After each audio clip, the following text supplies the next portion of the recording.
नहीं नहीं, आप हमारे दादा हैं महाराज जी, आप बैठिए, आप दादा हैं हमारे। बात सुन लीजिए, आपने बहुत कुछ बोला है दादा, मैं आपको बताऊंगा आपने क्या क्या बोला।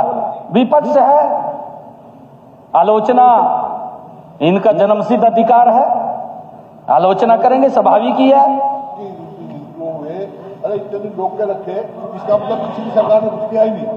पिछली आपके आने से पहले के 26 साल का बिल्कुल चल रहे थे। माननीय अध्यक्ष जी, मैं पूरी बात बताऊंगा। तो रोक के रखे मैं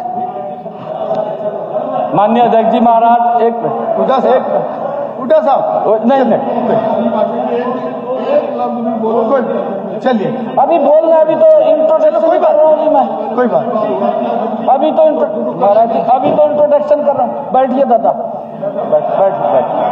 बैठिए ना, अभी तो इंट्रोडक्शन है दिए। सभी ने उसमें भाग लिया। आपने बड़ा दिल है अध्यक्ष जी महाराज आपका, आपने खुला समय दिया और आपकी ये सोच, मैं इसको सलाम करता हूं कि कोई भी हमारा माननीय सदस्य है, वो बोलने का अवसर पूरा समय आपने दिया है। ये पहली बार शायद ऐसा हुआ है। माननीय अध्यक्ष जी, मैंने तो देखा है जो बजट भाषण जो बजट सत्र होता था, 4 दिन में समापन हो जाता था। कई लोगों को तो अंदर की कुर्सी का नहीं पता लगता था भी मेरी कौन सी कुर्सी है। लंबा समय नहीं था, लंबा समय की बात कर रहे हैं। अपने अकेले मेंबर से हर बारी बुलवाया उनको, कोई मेंबर बगैर बोले गया ही कोई बात नहीं। माननीय अध्यक्ष जी महाराज,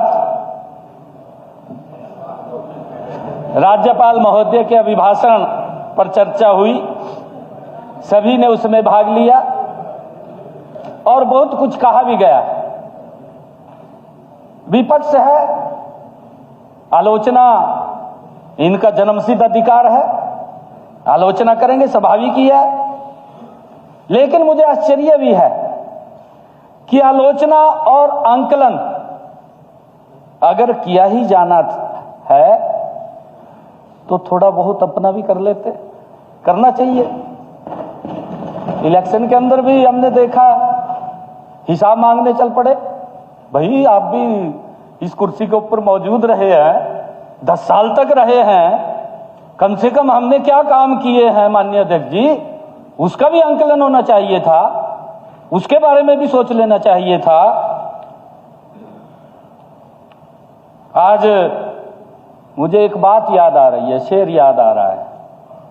माननीय अध्यक्ष जी, तुम्हारे पांव के नीचे कोई जमीन नहीं है, तुम्हारे पांव के नीचे कोई जमीन नहीं है, कमाल तो ये है कि फिर भी तुम्हें यकीन नहीं है।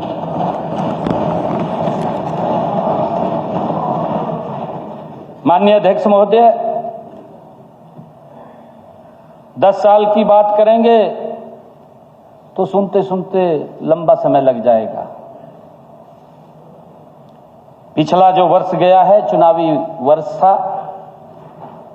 आज मैंने आज के दिन ही 1 वर्ष पहले इसी महान सदन के अंदर हरियाणा की सेवा करने का देश के यशस्वी प्रधानमंत्री आदरणीय नरेंद्र मोदी जी, हमारे राष्ट्रीय अध्यक्ष आदरणीय जगत प्रकाश नड्डा जी, आदरणीय अमित शाह जी ने अवसर दिया था।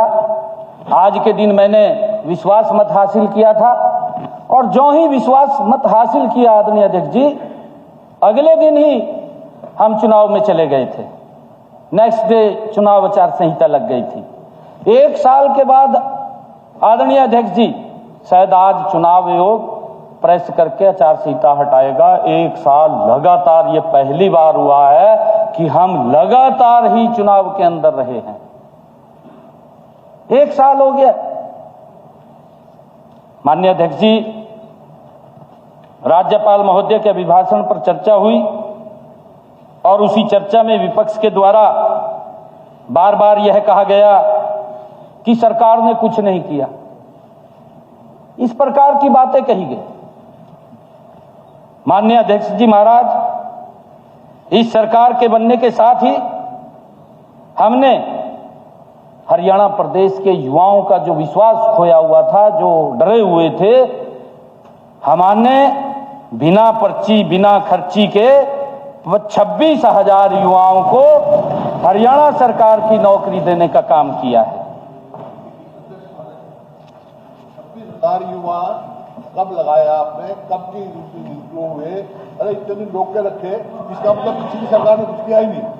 पिछली आपके आने से पहले के 26,000 का इंप्रूव चल रहे थे। माननीय अध्यक्ष जी, मैं पूरी बात बताऊंगा। तो रोक के रखे मैं नहीं मत करो। आप हमारे दादा हैं महाराज जी, आप बैठिए, आप दादा हैं हमारे। बात सुन लीजिए, आपने बहुत कुछ बोला है दादा, मैं आपको बताऊंगा आपने क्या क्या बोला है।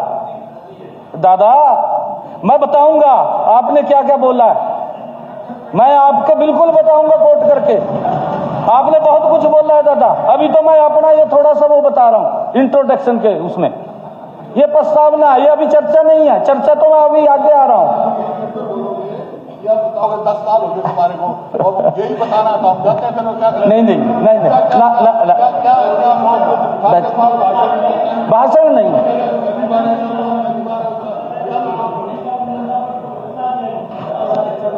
माननीय अध्यक्ष जी महाराज, एक उठा साहब नहीं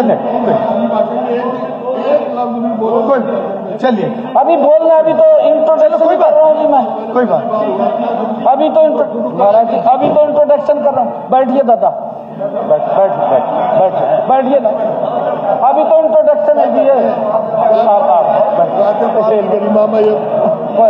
महिपाल जी मैंने बताना तो पड़ेगा जी, क्या करा जी। बैठिए महिपाल जी सीट पे भेजो। बैठ जाओ नहीं अरे बैठ जाओ।